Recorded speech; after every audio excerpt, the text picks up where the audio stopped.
Hi from hi from New Zealand. This is another Dragon of Icespire Peak Dungeon Master guide. I'm working on my notes and I've run my first session of Dragon of Icespire Peak. So I thought I would share my assessment of Cryovain. So that's what this video is supposed to be all about. And we'll just wait for the ad to finish. Thank God for that. There we go. Made sure it was skippable. Hi Matt, how's it going? Now you'll find that I will put down the start time for this video down in the description like I always do once YouTube has published it.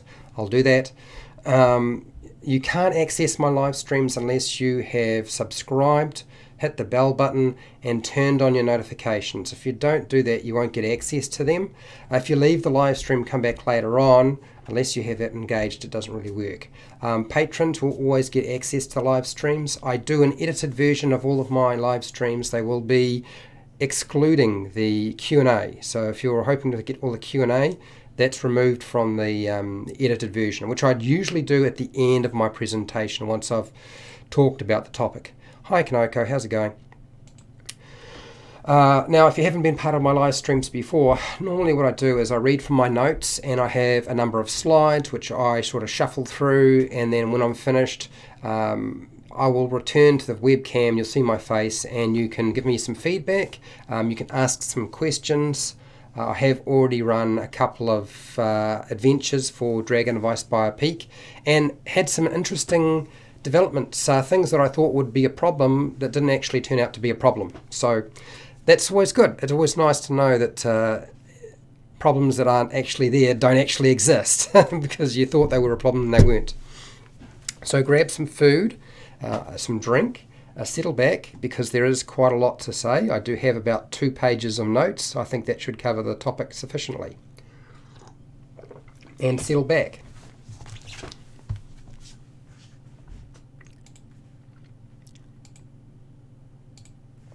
Hi Joe. Hi, welcome to HowtoDandD. My name is Fred Wheeler and today I want to talk about Dungeons and Dragons.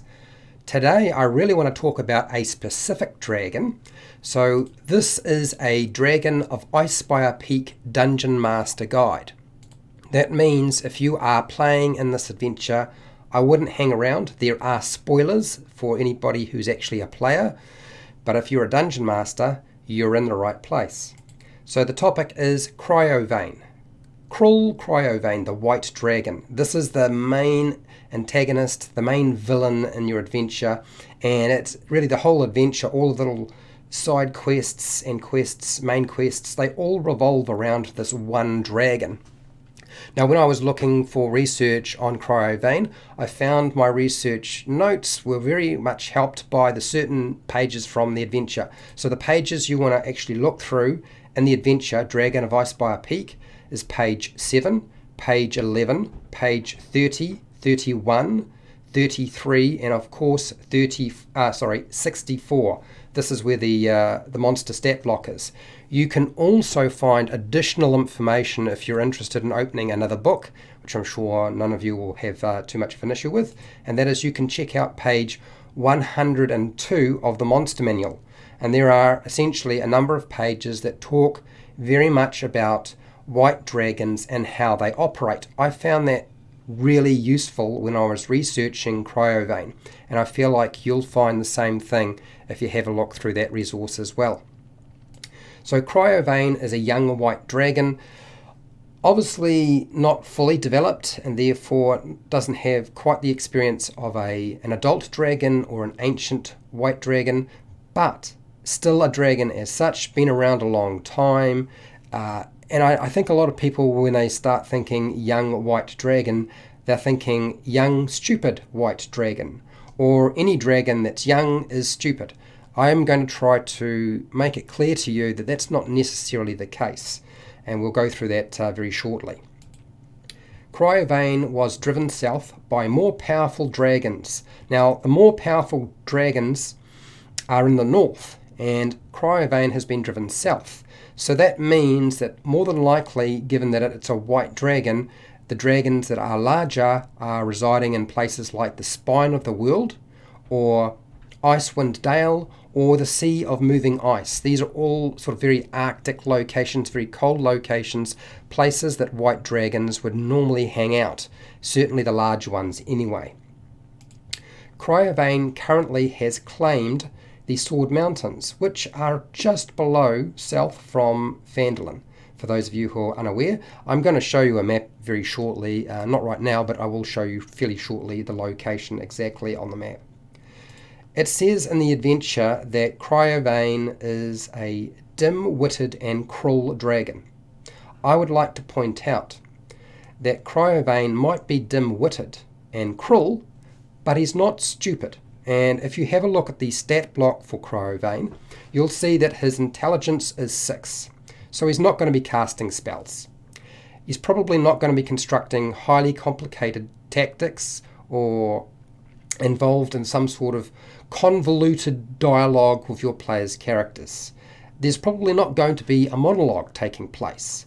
There's probably not necessarily going to be a lot of deception being put into place either. So you've got to understand, dim-witted does not mean stupid. And for those people who think, well, now I can trick Cryovain, my players could do a lot more trickery with Cryovain because he's dim-witted. That's more like Venomfang. Venomfang is much smarter and therefore will play those games. The chances are that somebody playing around with Cryovain starts engaging in some sort of conversation with this dragon. This dragon isn't going to worry about anything other than breathing on them, freezing them solid, and biting their head off. That's the kind of thing that a white dragon would do. It really wouldn't hang about and wait. Currently, this dragon is hunting for food and treasure. White dragons are renowned for the fact that they just have to consume so much food and they always seem to be hungry. So I would imagine a lot of livestock such as cows and sheep, goats and so forth would be going missing during your adventure. You don't necessarily have to have the dragon eating people. As for treasure, certainly the dragon would be looking for treasure. As I'm going to point out, he hasn't really found a lot of treasure. That should be not really an issue because there is actually quite a lot of stuff he could hoard in his current location, but it hasn't taken place. Now this indicates that Cryovain has not been in his current lair for very long, and that's something I would like to point out. So a lot of my assumptions are based on that. So currently there have been white dragon sightings. They're becoming more common, so more of the locals have been seeing a white dragon flying. It might be from a distance, it might be up close, it doesn't really matter, but there are now reports of dragon attacks. So Cryovain has been attacking people or animals, and those reports have been being fed through to the town master, Harbin Wester, and probably Sildar Hallwinter as well if you're using Sildar Hallwinter in your adventure. I currently am doing exactly that myself, although my players are going to sort of take on that role fairly shortly. So make sure to make it clear that that's the sort of stuff that is taking place. That's got to be the crux of your entire adventure, is making sure that the players know there are lots of sightings and there have been dragon attacks. Next, the crumbling fortress on the northeast spur of Icespire Peak is where the dragon lair is. There is a little bit of information on that fortress and its history. I'm not going to go into that. I feel like that's like a completely additional adventure. Not so much adventure, I mean another video as such. And could well, of course, be another adventure itself if you wanted to. But for intents and purposes, I want to keep this video on Cryovain rather than talking about the history of the fortress itself, because I don't think that's hugely useful at this present time anyway.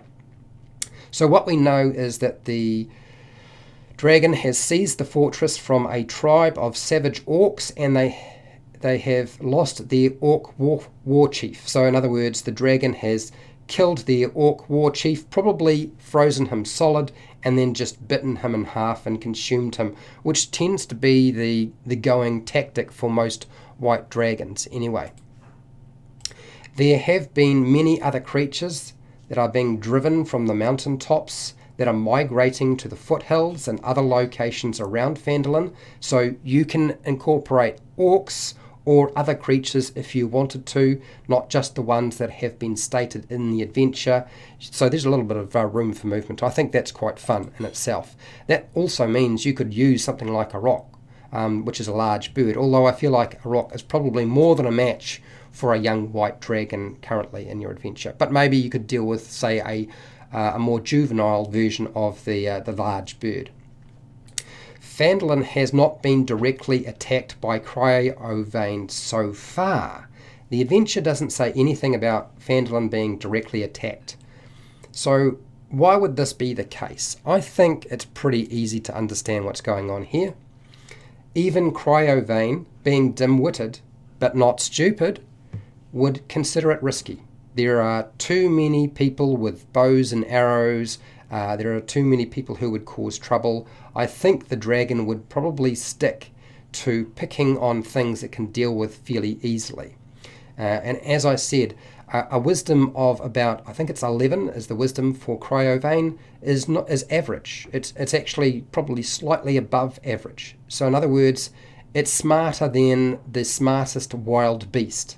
That's essentially what you've got to understand with Cryovain. Might not be a legendary dragon or have the dragon tactics we're used to, but it's smarter than the smartest beast you could possibly run in your adventure just because of the intelligence of 6 and the wisdom of 11. I think that's the going consensus as far as I was concerned. Okay, so a manticore has been driven from the Sword mountain tops. There's a nest up there where the manticore used to live, but this dragon has driven it away from there, gone down into the foothills, and winds up at Umbridge Hill Stone Windmill, which is, Umbridge Hill is one of the main adventures that you will have to run at some point, and there is going to be some sort of interesting things happen.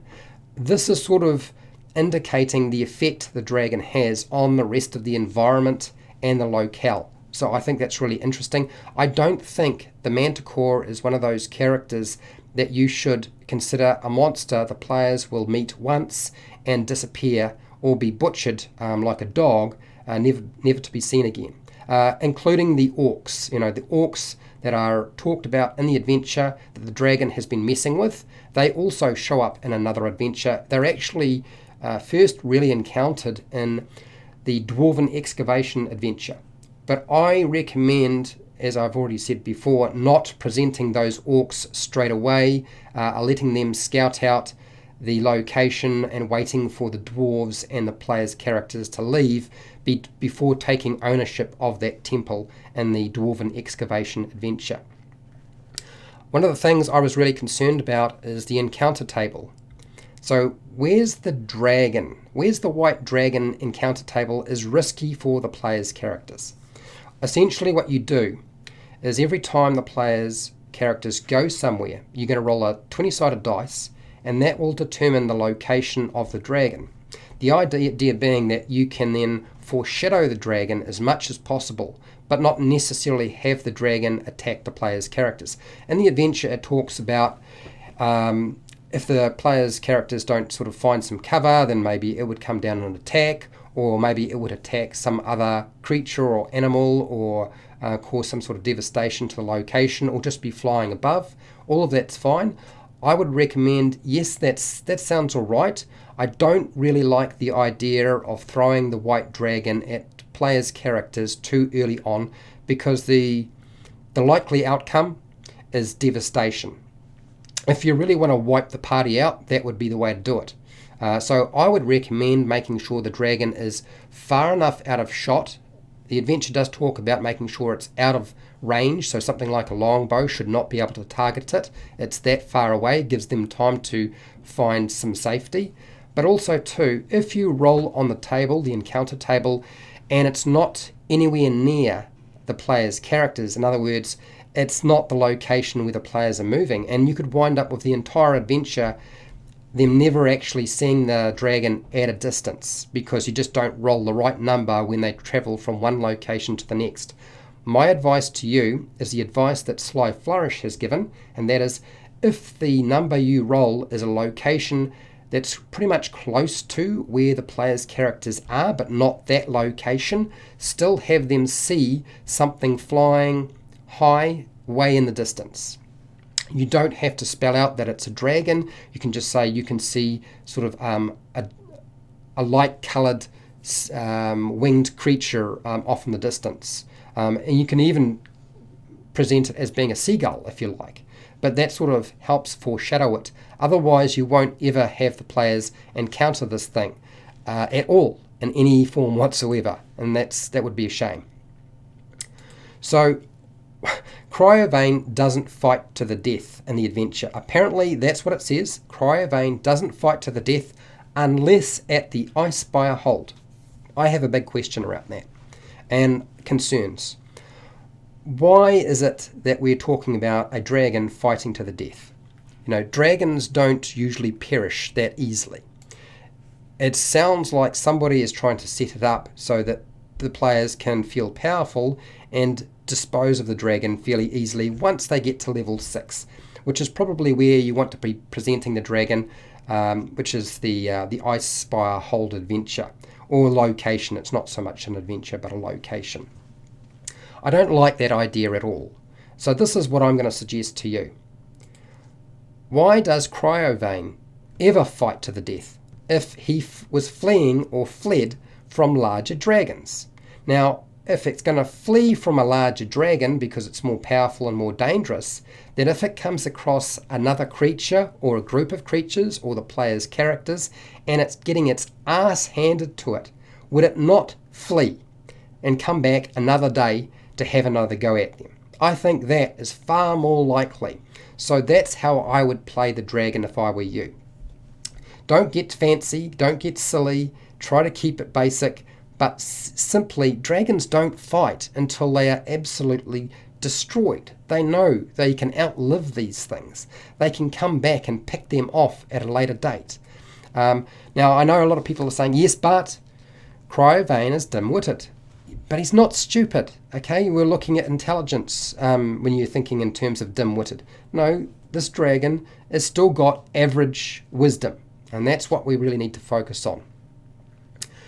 All right, I want to talk just briefly about some of the tactics as well. Don't have the dragon attack the party. And I already said this before, it's much more sensible until you're ready for the dragon to actually attack the party and they're at a point where they're capable of dealing with that.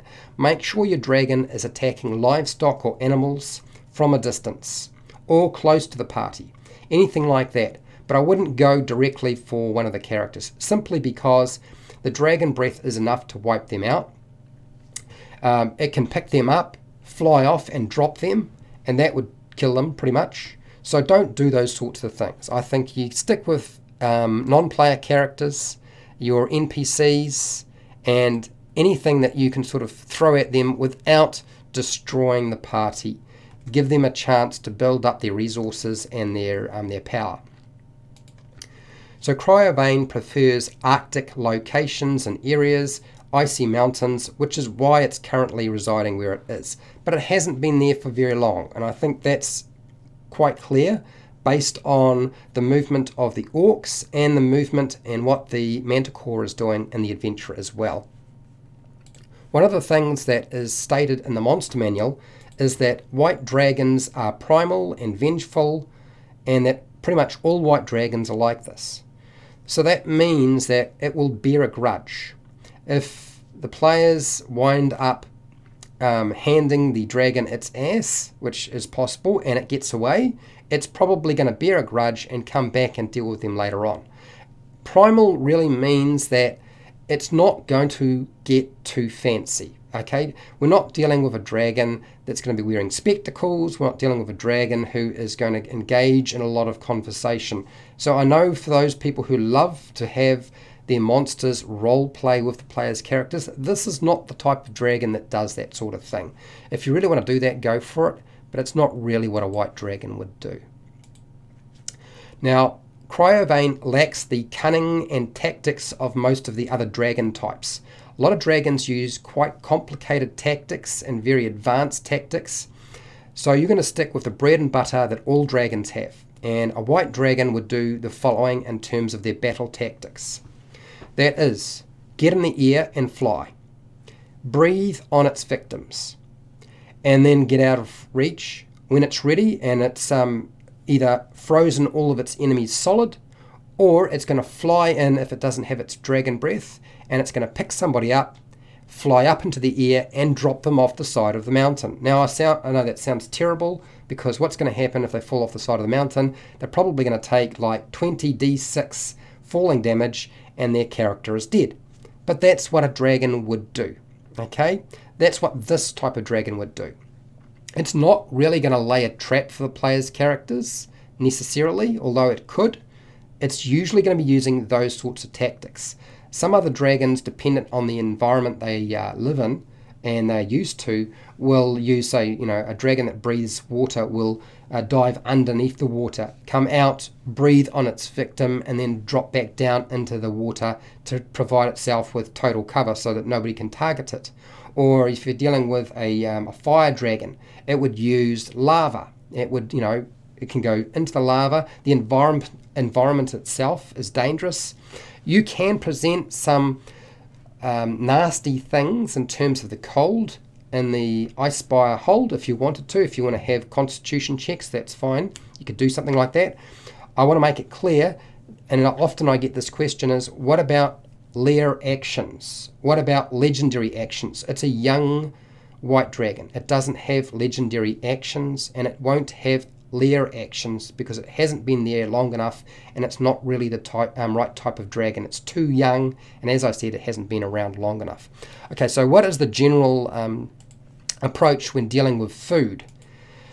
This is what your dragon normally does. It freezes its victim or its food or the animal before it eats it. Often what they'll also do is they will find its victim, bring it back to its larder.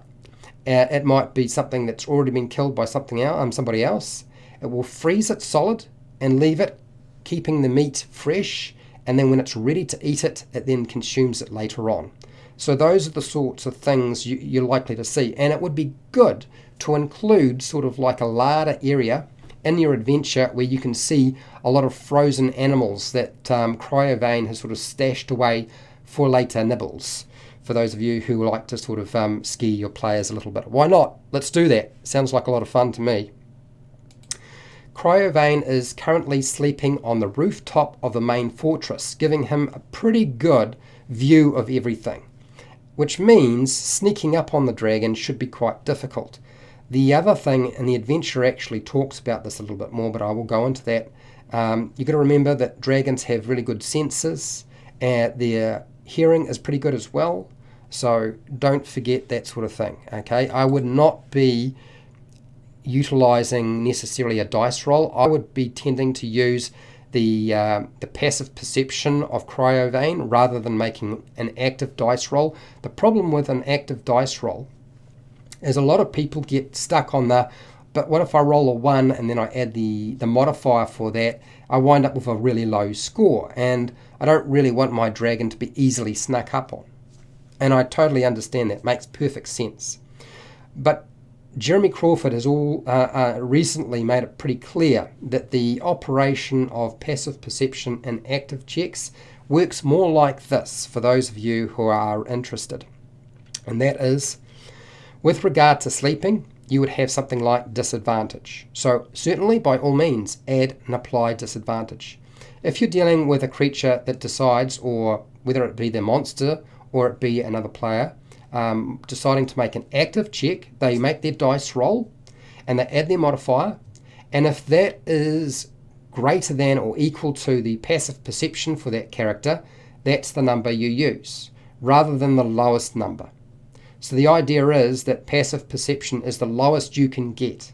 Now, I've done videos on how to deal with passive perception before and advanced passive perception, so by all means go and check those out if you're not familiar with that sort of topic, and it should help you out quite a lot.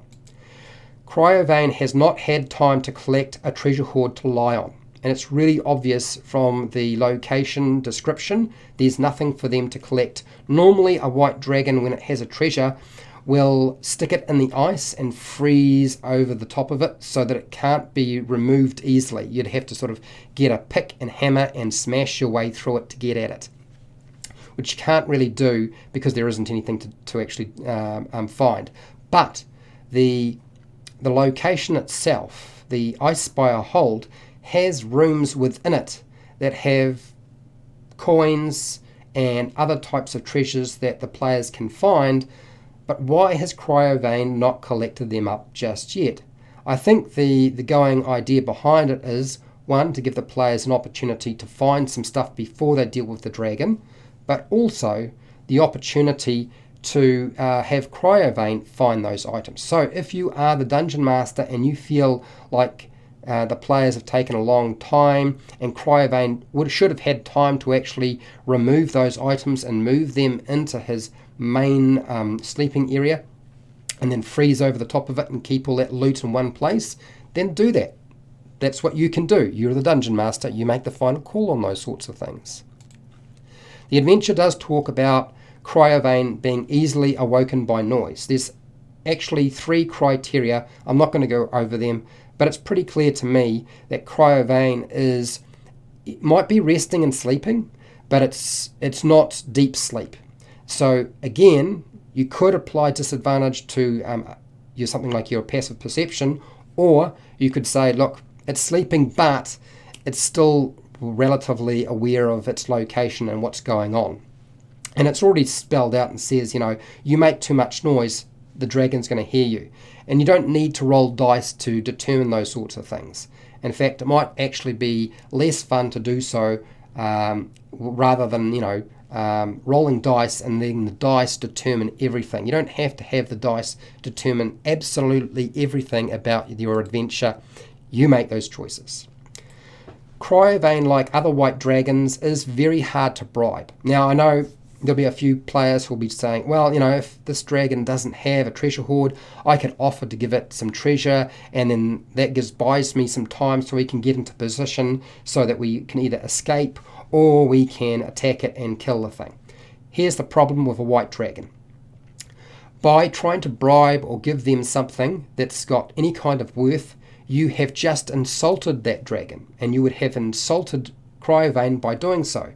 You have just suggested that this white dragon is weak and puny and incapable of collecting its own treasure. This is one of the greatest insults you can do. So bribing Cryovain is not an option for those of you who have players who are thinking, oh, I know what I'll do. I'll do what I've done with lots of other dragons. I'm going to offer them some treasure, and that will solve my problem. No, what will happen is Cryovain will kill them, and then when they're dead, he'll take the treasure off their body. That's how I would play it anyway. I'm hoping this information was useful to you, and if it was, fantastic. I have quite a few videos now sort of developing for Dragon of Icespire Peak. I also have a huge series on the Lost Mine of Phandelver for Dungeon Masters who are interested. If you're not a Dungeon Master or player, then I have a whole bunch of videos about Dungeons & Dragons 5e that you're welcome to go and check out, covering every aspect of the game if you want to see them. If you want to support the channel so I keep doing video content like this, you can find that I have a Patreon page where you get access to live streams and other content and my notes. I have an affiliate link to the book depository on Amazon where you can buy stuff online and I get a small commission. You pay exactly the same price. I also have a merchandise shelf where you can purchase stuff if you want to. Otherwise, just watch my videos. I get AdSense revenue from that, which is good enough for me as well.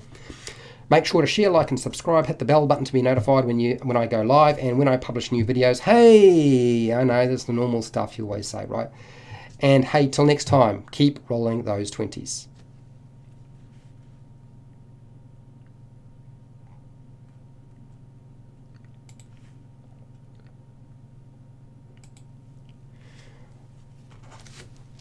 Okay, all right.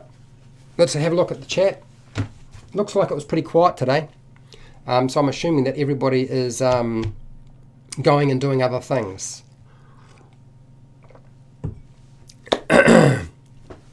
And For those of you who are interested, I am actually currently running a game. So I am back to Dungeon Mastering. I did that last week on Saturday, and I will be hopefully running another game tomorrow. And I know you'll be wondering, well, hang on, how are you doing that? Because isn't New Zealand also in a state of emergency? And aren't you locked down? Yes, we are. We're all locked down. We've all got to restrict our movements, just like most of the world is right now. Okay, so if you have any questions, hi Joe, how's it going? If you have any questions about Cryovain or anything you would like to add, type that into the chat right now. If you don't, that's fine too. If you have any questions, put them forward. Sometimes it will help me figure out what's going on. This is all of my pre-game notes for this character. Pardon me.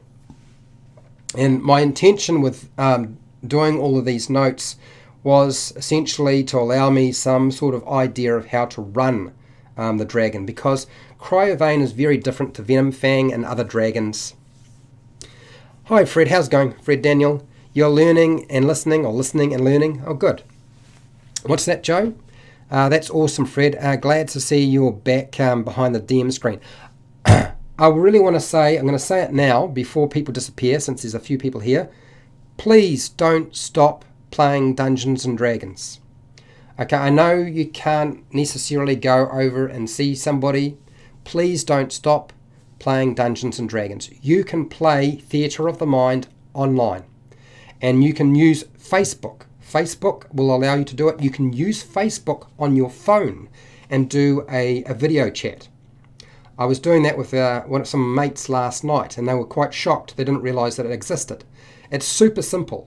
If you have a smartphone that allows you to do most things on it, then you should have a camera already built into it, which means you can pick up your voice and your face. Okay, you can hear what's coming through. Usually there's not too much feedback coming through Facebook. I found it's not been too bad, actually. You can use Skype. If you've got a webcam, headphones, and a microphone, you can use that. Not only that, Skype is available on your phone. So if you don't have a webcam or a camera, or you don't have headset earplugs, or you don't have microphones, it doesn't matter. You can Skype on your phone if you don't want to use Facebook. I know there's a lot of people who don't like Facebook. The other option is Discord. Now, I feel like I'm going in this order because in terms of difficulty. Discord also allows you to talk. You can talk, you've got video if you want. You don't even have to do that. You could just use type text, create a room, and away you go. You can do that through Discord. You can do that through a Facebook group. If you wanted to just create like a conversation on Facebook and have the conversation go back and forth by text, you can do that. But don't stop playing Dungeons and Dragons. It's the worst thing you could do to yourself. Remember, you play Dungeons and Dragons to get away from the stresses and problems of your life. And everybody's under stress right now, and the last thing you want to do is stop doing something you love doing, okay? You can still do it. You're just going to use the internet. Hi, Carl. How's it going? Stop playing Dungeons and Dragons. Is that a thing? Well, yeah, I don't know. I think a lot of people might find themselves in that situation where they're like, oh, it's too difficult, we'll just can it for a month. But I think that's not a good idea. I think you need to keep doing as many things as you can without sort of breaching or breaking the rules that your government has put in place right now. Discord and... okay, yep. Now, the reason I didn't talk about things like Fantasy Ground and Roll20 and those sorts of platforms is because there's a learning curve to them. It's much more difficult for you as a dungeon master to prepare for because it takes longer. Not only that, you have to learn how to use that platform. On top of that, your players also have to be taught how to use that platform. If you already use it, that's fine. But you can play Dungeons and Dragons fine, Theatre of the Mind, and you can use something as simple as Facebook or Skype. And Skype is a lot better than it used to be. And I found it interesting when I was doing Facebook with the guys last night. They were quite surprised by the quality and the ability to talk to each other and still hear each other, and then we were just using our phone. That was it. And then I said, okay, so do we want to use Facebook? Do we want to use Skype? And they said, well, most of us have a camera, a webcam, and our microphone.